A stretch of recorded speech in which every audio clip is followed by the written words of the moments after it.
I think the Portuguese side will do the same thing, do everything they can to want to win this World Cup for Ronaldo. Bastante diferente.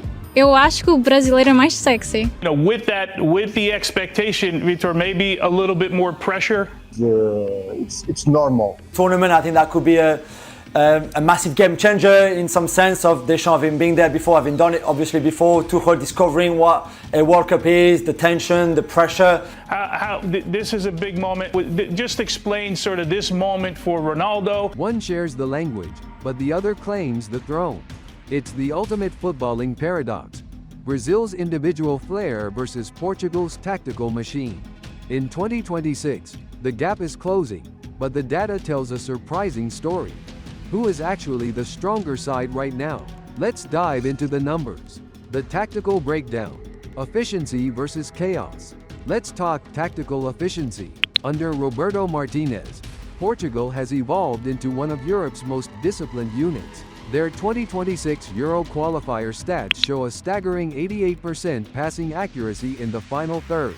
They don't just keep the ball, they weaponize it through Bruno Fernandes. On the flip side, Brazil is in a transitional phase. While their samba style remains, the stats show a vulnerability in defensive transitions. Since 2025, Brazil has conceded 30% more goals from counter-attacks compared to Portugal.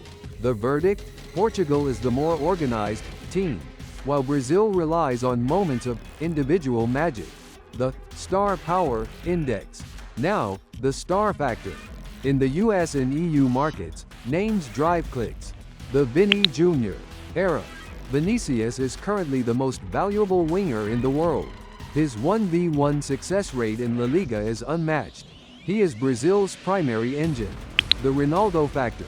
Even in 2026, CR7's positioning and gravity, the way he pulls defenders out of position, is elite. The X factor. Look at Rafael Leão. Data shows he is currently clocking higher top speeds than anyone in the Brazilian backline. That is a massive mismatch. Market value and depth. If we look at squad depth, the European influence is clear. 90% of Portugal's starting 11 plays for top-tier Champions League clubs. Their bench value alone exceeds $400 million. Brazil, while historically dominant, has struggled with consistency in their midfield pivot. Without a prime Casemiro-style anchor, they look weak against high-pressing European sides. The closing, high tension. So, the cold truth? Portugal has the better system, but Brazil has the higher ceiling. In a friendly, Portugal likely dominates possession.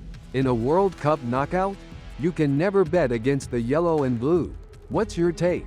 Is Portugal finally the big brother of the Lusophone world? Drop your analytics in the comments. Subscribe for more deep dives.